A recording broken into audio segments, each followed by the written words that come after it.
بسم اللہ الرحمن الرحیم۔ الرحمن علم القرآن خلق الانسان علمہ البیان۔ رحمان، اور یہ اللہ کا وہ نام ہے جو رحمت کے مادے سے، لیکن خاص شان اس کی یہ ہے کہ جس میں ایک طوفانی کیفیت ہے اللہ کی رحمت، ٹھاٹھے مارتے ہوئے سمندر کی طرح۔ غضبان ہم پڑھ چکے ہیں 2 دفعہ، نہایت غضبناک، حضرت موسیٰ کے لیے لفظ آیا غضبان آصفہ۔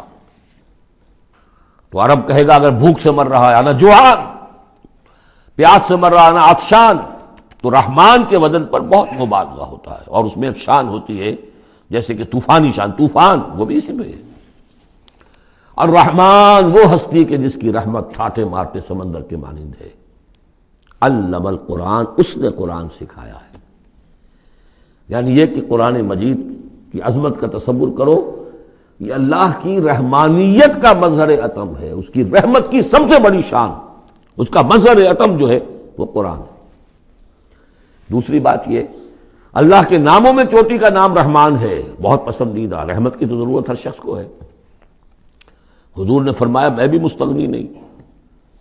آپ نے ایک موقع پہ فرمایا کہ کوشش جنت میں صرف اپنے اعمال کی بنیاد پر نہیں جائے گا جب تک کہ رحمت خداوندی دستگیری نہ کرے۔ اور حضرت عائشہ سے ہے یہ روایت۔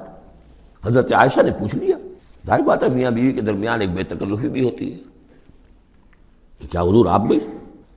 آپ نے فرمایا ہاں میں بھی۔ الا ان یتغمدنی ربی برحمتہ، میں بھی جنت میں نہیں جا سکوں گا مگر اس صورت میں کہ میرا رب مجھے اپنی رحمت سے ڈھانپ لے۔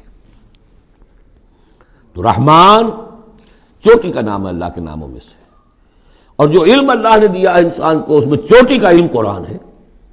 ایک علم وہ ہے ریویلڈ نالج جس کی چوٹی یہ ہے، ایک علم ہے ایکوائرڈ نالج، رفتہ رفتہ انسان جا رہا ہے، لیکن سب سے اونچا علم، سب سے بڑا علم خلق الانسان، اسی نے انسان کو بنایا، اور اس کی کریشن کا کلائمیکس انسان ہے، تخلیق کی معراج انسان ہے۔ خلقتہ بیدی، اپنے دونوں ہاتھوں سے بنایا ہے، جس میں عالم امر اور عالم خلق جمع ہو گئے۔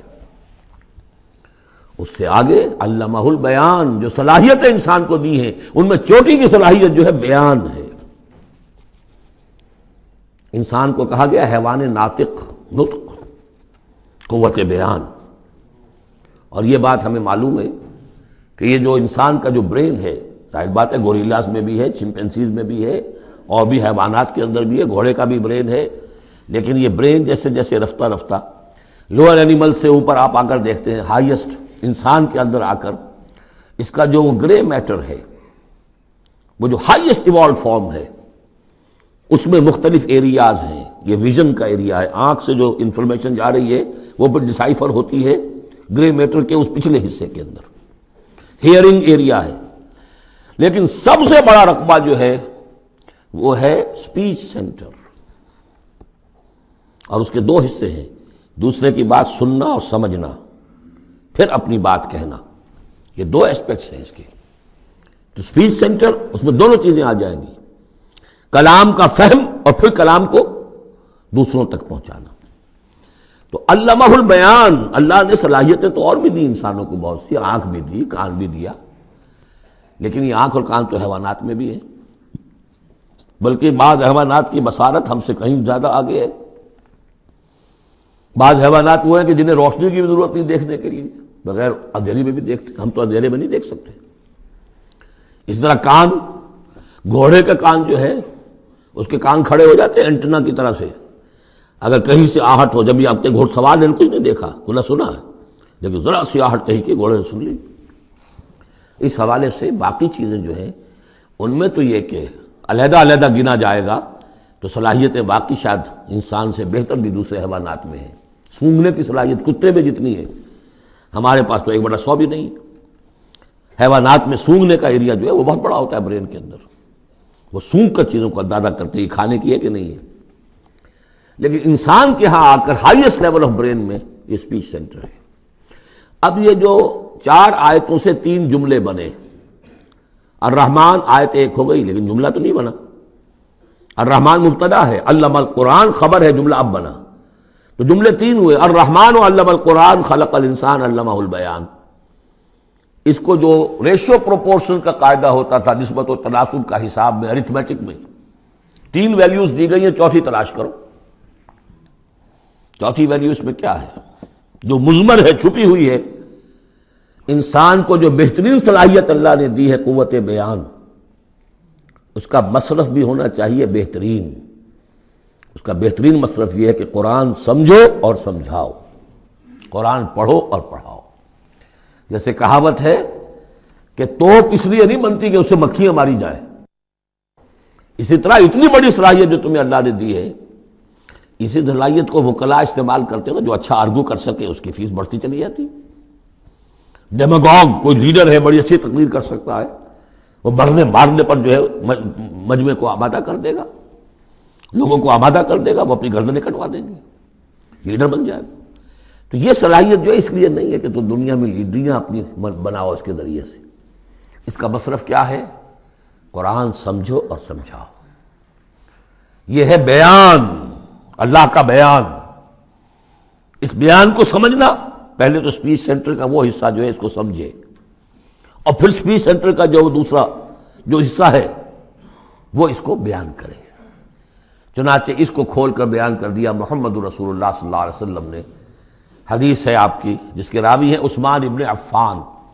دیکھیے نام کے اندر بھی وہ قافیہ مل رہا ہے، الرحمن علم القرآن خلق الانسان علمہ البیان عن عثمان ابن عفان۔ اب عفان کے بیٹے عثمان نے روایت کیا، حضور نے فرمایا خیرکم من تعلم القرآن وعلمہ، اور خیر یہاں پر سپرلیٹو کے سنس میں آ رہا ہے، تم میں بہترین لوگ وہ ہیں جو قرآن سیکھیں اور سکھائیں۔ اب سورہ قمر کے فوراً بعد یہ وَلَقَدْ يَسَّرْنَا الْقُرْآنَ لِلذِّكْرِ فَهَلْ مِن مُدَّكِرٍ الرحمن علم القرآن خلق الانسان علمہ البیان الشمس والقمر بحسبان۔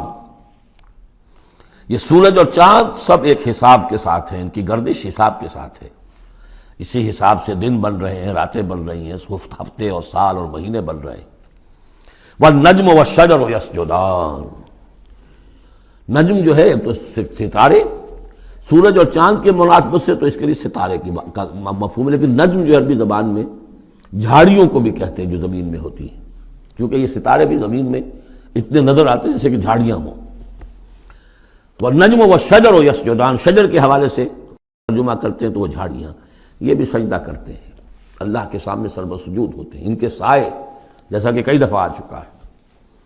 وَالسَّمَاءَ رَفَعَهَا وَوَضَعَ الْمِيزَانَ، اور آسمان کو اس نے بلند کیا اور اس میں رکھے ترازو۔ یہاں اس سے مراد وہ ترازو نہیں ہے جو کہ تولتی ہے دنیا کے اندر، اس میں بیلنس ہے، کاسمک بیلنس۔ آسمان اور زمین کے اندر، آسمان میں جتنے اجرام سماویہ ہیں، ان کو جو چیز تھامے ہوئے ہے، قائم رکھے ہوئے ہے، وہ ایک بیلنس ہے۔ جو کشش ثقل ہے، ان کی مختلف، یہ سب ایک دوسرے کو کھینچ رہے ہیں، اور ادھر ادھر سے دونوں طرف سے جو کھینچ ہے وہ ہر کرے کو اپنی جگہ پر رکھے ہوئے ہیں۔ یہ بیلنس جب ذرا سا گڑبڑ ہوگا اور یہ کرے آپس میں ٹکرا جائیں گے، فاصلے ہی کہیں تو ہوتا ہے conversely proportional to the distance, لہذا وہ جو گریویٹیشنل فورس ہے، اگر ایک طرف سے ذرا فاصلہ کم ہو گیا، اس کا مطلب دوسری طرف بڑھ گیا، تلپٹ ہو جائے گا۔ تو یہ کاسمک بیلنس ہے۔ وَالسَّمَاءَ رَفَعَهَا وَوَضَعَ الْمِيزَانَ أَلَّا تَطْغَوْا فِي الْمِيزَانِ، دیکھو اس میزان میں، اس توازن میں، یہ جو بیلنس ہے یہاں کا، اس میں کوئی کمی بیشی نہ کرو، بد زیادتی کرو۔ وَأَقِيمُوا الْوَزْنَ بِالْقِسْطِ وَلَا تُخْسِرُوا الْمِيزَانَ، اور قائم رکھو وزن کو قسط کے ساتھ، عدل کے ساتھ، اور اس کے اندر کہیں کوئی کمی نہ کرو، نہ تطغوا نہ تخسروا، نہ کمی نہ زیادتی۔ کہیں فاصلہ بڑھ جائے گا تب بھی خرابی، کہیں فاصلہ کم ہو جائے گا تب بھی خرابی۔ وَالْأَرْضَ وَضَعَهَا لِلْأَنَامِ، الفاظ کی مناسبت سے بعض لوگوں نے سمجھا کہ ترازو ہی مراد ہے، تو ٹھیک ہے، اس میں کوئی حرج نہیں ہے اگر مراد لی جائے، لیکن ترتیب دیکھیے جس طرح یہ آ رہا ہے، الشمس والقمر بحسبان۔ اب اس کے حوالے سے یہ گویا کہ کاسموس کی بات ہو رہی ہے، اس کاسموس کی بات کے بعد نیچے اتر کے وَالْأَرْضَ وَضَعَهَا لِلْأَنَامِ، تدریجاً نیچے آ رہے ہیں، اور زمین کو ہم نے بنا دیا، رکھ دیا لوگوں کے لیے، پست کر دیا، ان کے قدموں میں بچھا دیا اپنی مخلوقات کے لیے۔ اور مخلوقات میں انسان بھی ہیں، جنات بھی ہیں۔ فیہا فاکہۃ، اس میں میوے ہیں، والنخل، اور کھجوریں ہیں، ذات الاکمام، جن پر کے غلاف چڑھے ہوتے ہیں، والحب ذو العصف، اور اناج ہے جس کے ساتھ بس بھی ہوتا ہے، والریحان، اس کے دو ترجمے ہیں، ایک تو یہ کہ اور خوشبودار پھول بھی ہیں، یا یہ کہ اور دوسری غذائیں بھی ہیں۔ فَبِأَيِّ آلَاءِ رَبِّكُمَا تُكَذِّبَانِ، عام طور پر جو ترجمہ ہے اس میں اعلیٰ کا ترجمہ کیا گیا ہے نعمتیں، لیکن اصل میں یہاں نعمت، قدرت، ان دونوں کو جمع کیجیے۔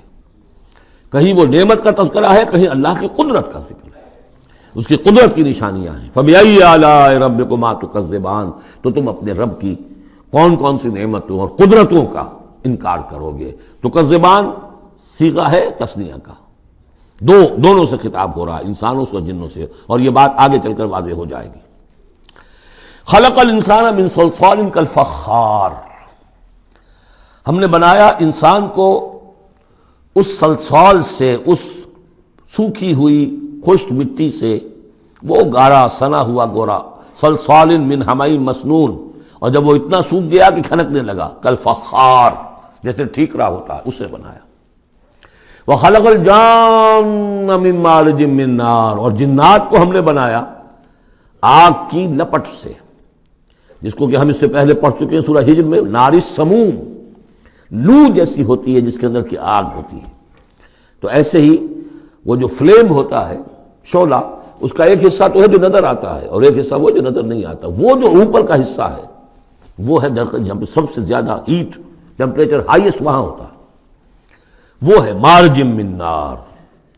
فَبِأَيِّ آلَاءِ رَبِّكُمَا تُكَذِّبَانِ، رب المشرقین و رب المغربین، وہ رب ہے مشرقوں کا بھی، دونوں مشرقوں کا اور دونوں مغربوں کا۔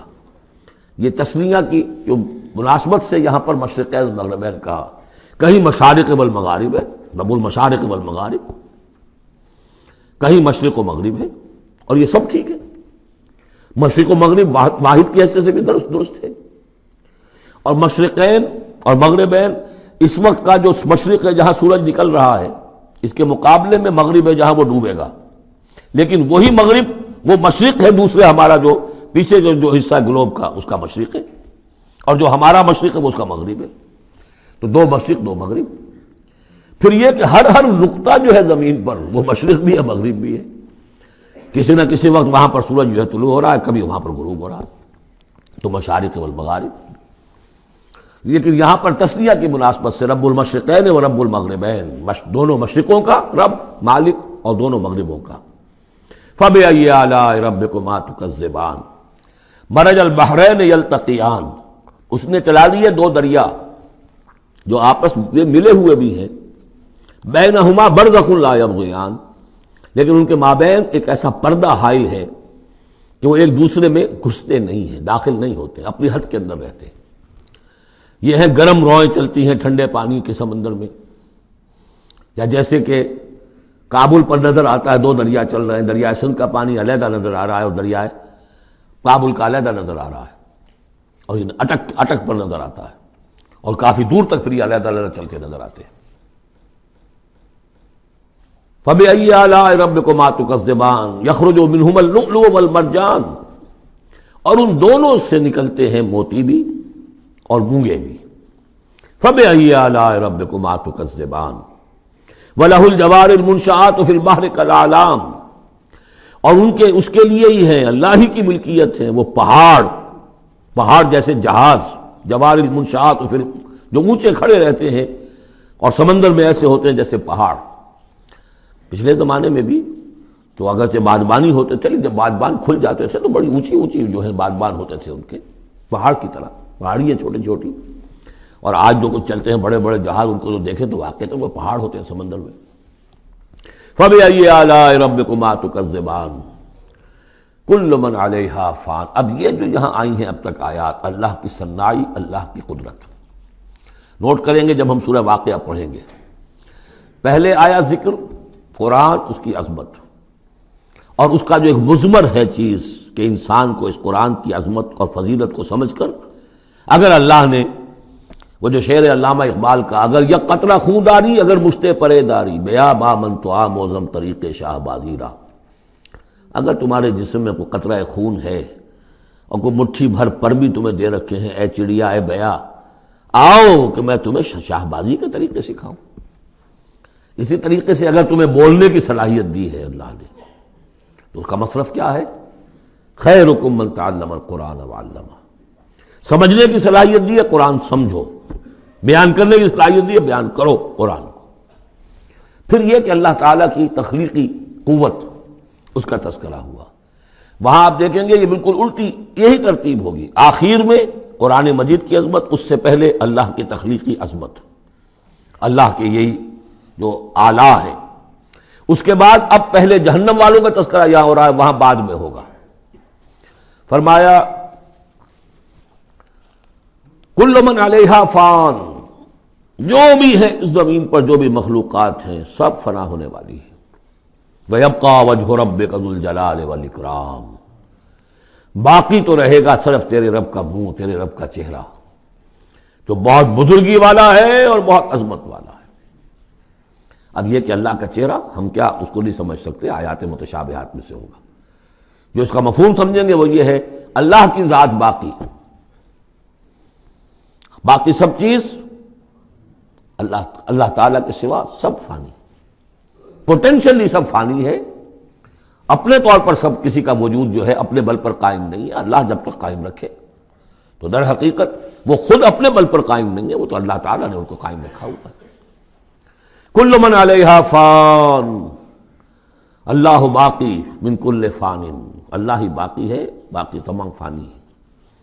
وَيَبْقَى وَجْهُ رَبِّكَ ذُو الْجَلَالِ وَالْإِكْرَامِ فَبِأَيِّ آلَاءِ رَبِّكُمَا تُكَذِّبَانِ يَسْأَلُهُ مَنْ فِي السَّمَاوَاتِ وَالْأَرْضِ، جو بھی ہے آسمان اور زمین میں وہ سب اس کے در کے سوالی ہیں، اسی سے مانگ رہے ہیں۔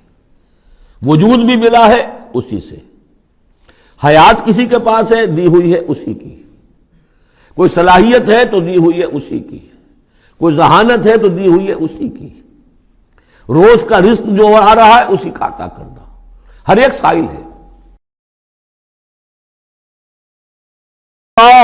واللہ هو الغنی وانتم الفقراء، تم سب کے سب محتاج ہو، تمہارا وجود مستعار، تمہاری حیات مستعار، تمہیں علم جو دیا اس نے دیا جتنا دیا۔ فلا یحیطون بشیء من علمہ الا بما شاء، تو تمہاری کیفیت یہ ہے۔ یسألہ من فی السماوات والارض، اسی سے مانگتا ہے جو بھی ہے آسمانوں میں اور زمین میں۔ کل یوم ہوا فی شان، وہ ہر دن ایک شغل میں ہے، اس کی ایک مصروفیت ہے۔ یا میرے نزدیک اشارہ ہے اسی بات کی طرف، یدبر الامر من السماء الی الارض ثم یعرج الیہ فی یوم کان مقدارہ الف سنۃ مما تعدون۔ تدبیر امر ہے، ایک دن کی تدبیر وہ کرتا ہے، کیا کچھ اگرچہ وہ ایک دن اس کا 1000 سال کا ہے، اس میں کیا کیا ہونا ہے، کس طرح سے ہونا ہے، پھر وہ احکام کی تنفیذ ہوتی ہے، پھر اس کی رپورٹ ہے، اس کو واپس جاتی ہے۔ تو کل یوم ہوا فی شان، وہ کوئی ایک یوں سمجھیے کہ کوئی اسٹیٹک کوئی حقیقت نہیں ہے، خود اس کی مصروفیات کل یوم ہوا فی شان، نئی شان کے ساتھ اس کا ظہور ہوتا ہے۔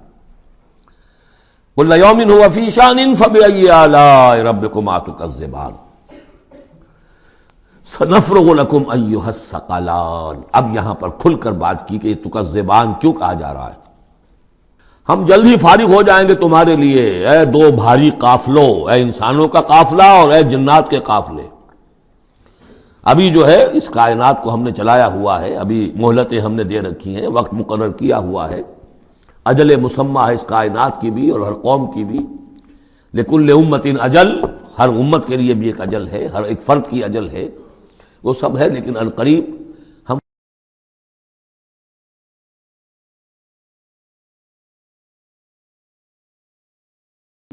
فَبِأَيِّ آلَاءِ رَبِّكُمَا تُكَذِّبَانِ، تو اے جنات اور اے انسانوں کی جماعتوں، تم اپنے رب کی کن کن نعمتوں کا اور کن کن صنائیوں کا، کن کن قدرتوں کا انکار کرو گے۔ یا معشر الجن والانس ان استطعتم ان تنفذوا من اقطار السماوات والارض فانفذوا لا تنفذون الا بسلطان فبأي آلاء ربكما تكذبان۔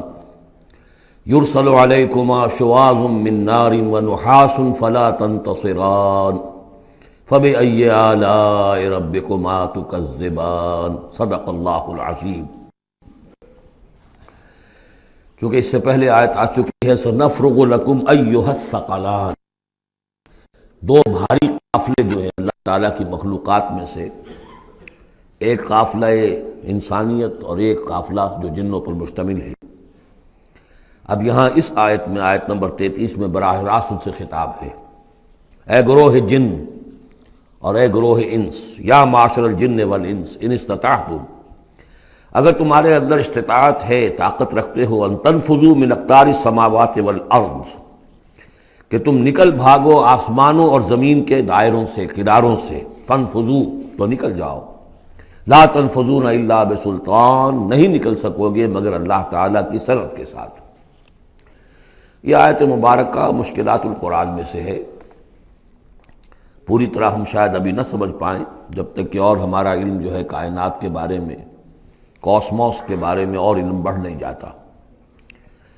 لیکن یہ کہ عام طور پر یہ سمجھا گیا ہے کہ یہ انسان اور جن جو ہیں ایک حد تک ان کی رسائی ہے اس کائنات کے اندر، اس سے آگے نہیں۔ جیسے کہ آ چکا ہے، میں پہلے بھی بیان کیا ہے کہ جنات کے لیے غالباً یہ ہمارا جو سولر سسٹم ہے، یہ پورا جو ہے یہ ان کی جولان گاہ ہے، اس میں یہ جائیں جدھر جائیں چلے جائیں، اس سے آگے نہیں۔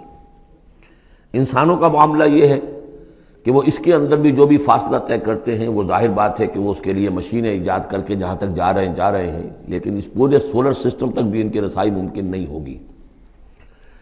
لیکن یہ کہ ایک گمان میرا ہے جو میں آپ کے سامنے پیش کر رہا ہوں کہ قرآن مجید جب آسمانوں اور زمین کی بات کرتا ہے تو وہ مراد ہوتی ہے کل کائنات، کل یونیورس، اور کل یونیورس کے کناروں سے نکل بھاگنا، اس کے کیا معنی ہے؟ اس کے معنی یہ ہے معدوم ہو جانا، یعنی یہ کہ جہنم میں پڑنے والے چاہیں گے کہ ہم معدوم ہو جائیں۔ کاش کہ جیسا کہ ہم نے پڑھا تھا سورہ نساء میں، فَكَيْفَ إِذَا جِئْنَا مِن كُلِّ أُمَّةٍ بِشَهِيدٍ وَجِئْنَا بِكَ عَلَىٰ هَٰؤُلَاءِ شَهِيدًا، اس روز انسان چاہیں گے کہ اس طرح زمین شق ہو جائے، وہ اس میں دھس جائے اور زمین اوپر سے برابر کر دی جائے۔ یہ تو ہوگا یوم الحساب کو۔ لیکن سوال یہ ہے کہ من اقطار السماوات والارض، تمام آسمانوں اور زمین کے کناروں سے نکل بھاگنا، معدوم ہونا، یہ بھی بس میں نہیں ہے۔ اللہ کے اذن سے ہی ہم بنے ہیں، ہمیں وجود عطا ہوا ہے، اور اللہ ہی کا اختیار ہے جو ہمیں معدوم کر سکتا ہے۔ ہم لاکھ چاہیں کہ معدوم ہو جائیں، معدوم نہیں ہو سکتے، یہ بھی ہمارے اختیار سے باہر ہے۔ اذن رب ہی ہو تو ہم معدوم ہوں، بغیر اذن رب۔ یہاں پر ویسے جو الا بسلطان، اللہ کا حکم، اللہ کی مرضی، اللہ کی سند، اس طرح کی کوئی بات ہے، اگرچہ عام طور پر بات وہ سمجھی گئی ہے جو پہلے میں نے بتایا، میرا گمان یہ ہے، واللہ عالم۔ بہرحال مشکلات القرآن میں سے ہے۔ فَبِأَيِّ آلَاءِ رَبِّكُمَا تُكَذِّبَانِ، تو تم اپنے رب کی کن کن نعمتوں اور کن کن صناعیوں اور کاریگریوں اور کن کن قدرتوں کا انکار کرو گے۔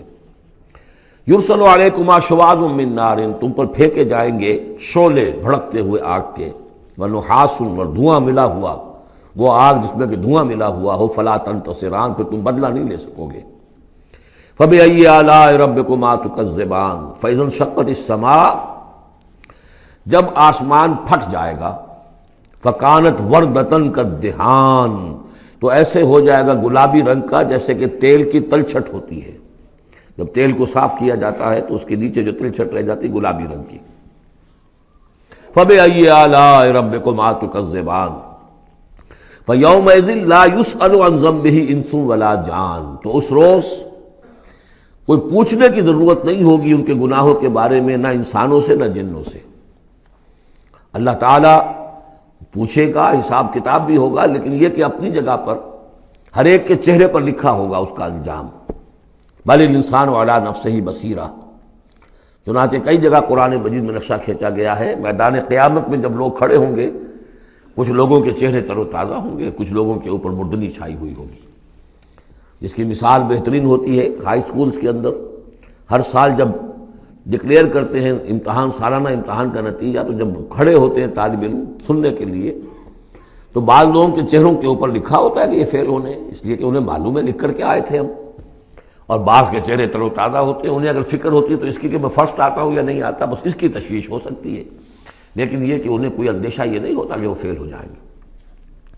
تو فَيَوْمَئِذٍ لَا يُسْأَلُ عَنْ ذَنبِهِ انس ولا جان، اس دن پوچھا جانا ضروری نہیں ہوگا کسی سے بھی، نہ جن سے نہ انس سے، ان کے گناہ کے بارے میں۔ فَبِأَيِّ آلَاءِ رَبِّكُمَا تُكَذِّبَانِ يُعْرَفُ الْمُجْرِمُونَ بِسِیمَاهُمْ، پہچان لیے جائیں گے مجرم اپنے چہروں سے، چہرے ان کے اترے ہوئے ہوں گے، انہیں تو معلوم ہوگا۔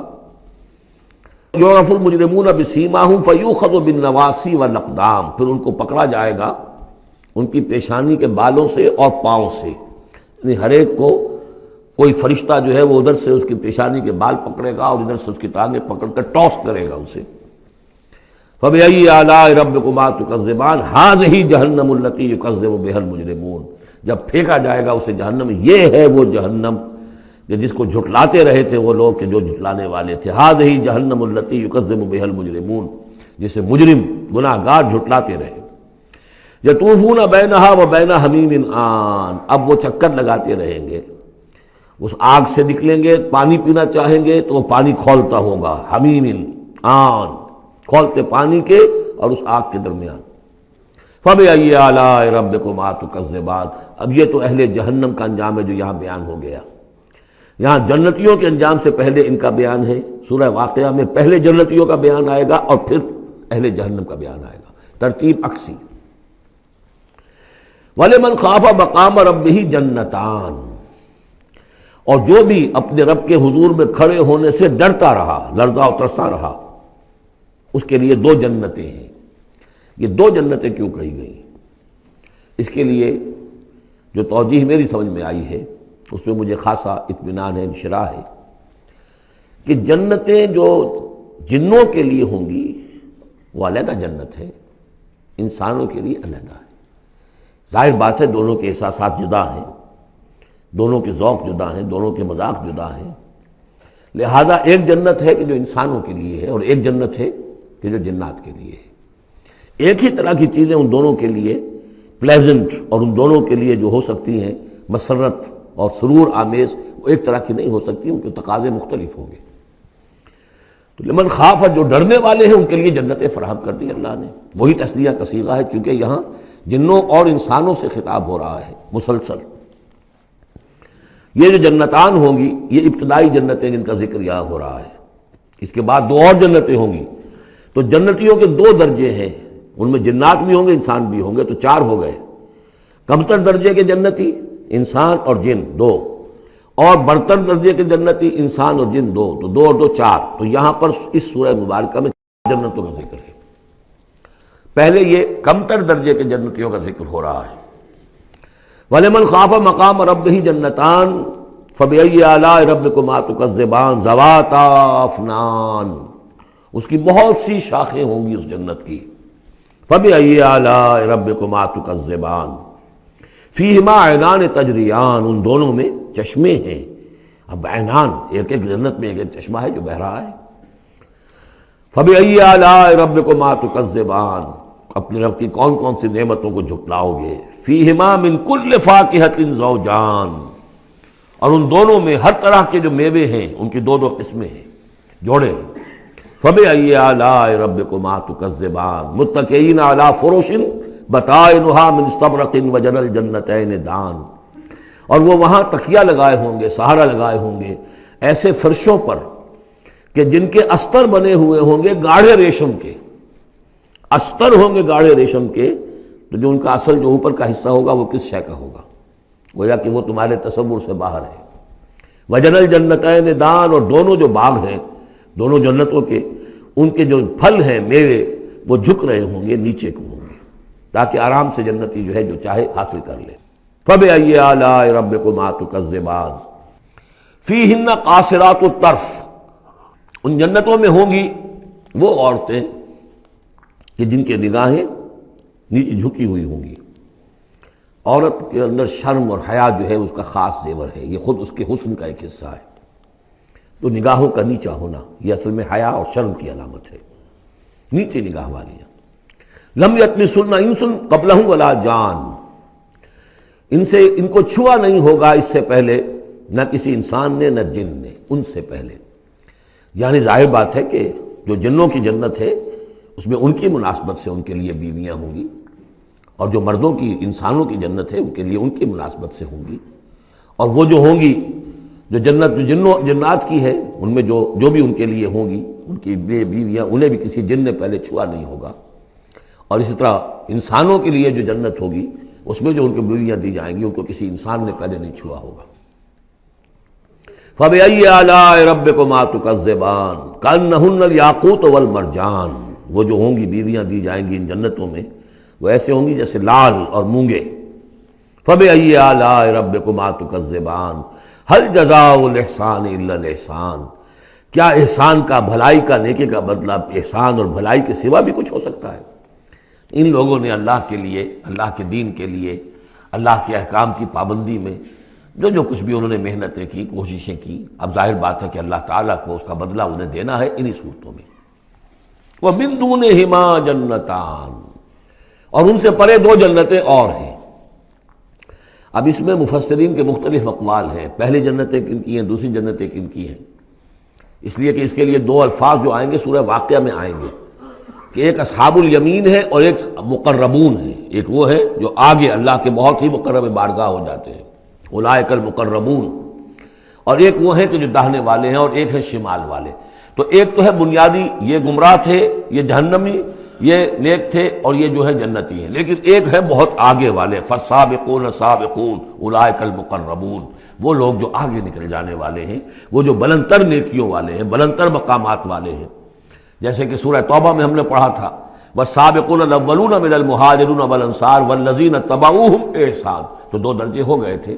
تو اس طرح یہاں پر جو میرے نزدیک پہلی جنتوں کا تذکرہ جو ہے وہ در حقیقت ہے جو کم تر جنتی ہیں، اصحاب الیمین، اور اب جو تذکرہ ہو رہا ہے وہ ہے جنت ان کی کہ جو مقربین بارگاہ ہیں، سابقین۔ وَمِن دُونِهِمَا جَنَّتَانِ، اور ان دونوں کو پرے اور دو جنتیں ہوں گی۔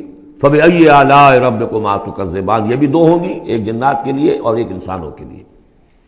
مُدْحَامَّتَانِ، بڑے گہرے سبز رنگ کی جنتیں ہوں گی، سبز کاہی جسے ہمارے ہاں کہا جاتا ہے، گہرا سبز، سیاہی مائل سبز، اتنی گہرا سبز ہو کہ سیاہی مائل ہو جائے۔ یہ میں ابھی عرض کروں گا، اس کی ایک خاص پس منظر ہے۔ فَبِأَيِّ آلَاءِ رَبِّكُمَا تُكَذِّبَانِ فِيهِمَا عَيْنَانِ نَضَّاخَتَانِ، اس میں دو چشمے ہیں ابلتے ہوئے۔ فَبِأَيِّ آلَاءِ رَبِّكُمَا تُكَذِّبَانِ فِيهِمَا فَاكِهَةٌ وَنَخْلٌ وَرُمَّانٌ، اس میں میوے ہیں، کھجوریں ہیں، انار ہیں۔ فَبِأَيِّ آلَاءِ رَبِّكُمَا تُكَذِّبَانِ، یہ یوں سمجھیے کہ ایک تو ہے خالص عربی ذوق، اور عرب کا جو ایک خاص ماحول تھا، اور خاص طور پر عرب کا وہ علاقہ جس میں قرآن نازل ہوا ہے، حجاز، پہاڑی علاقہ ہے، اس میں جب آتے تھے چشمے اور جب بہہ جاتی تھی وادیاں تو ابلتی ہوئی پہاڑی، چونکہ چشمے جیسے ہوتے ہیں پہاڑی نالے، تو ان کے اندر جوش و خروش ہوتا ہے۔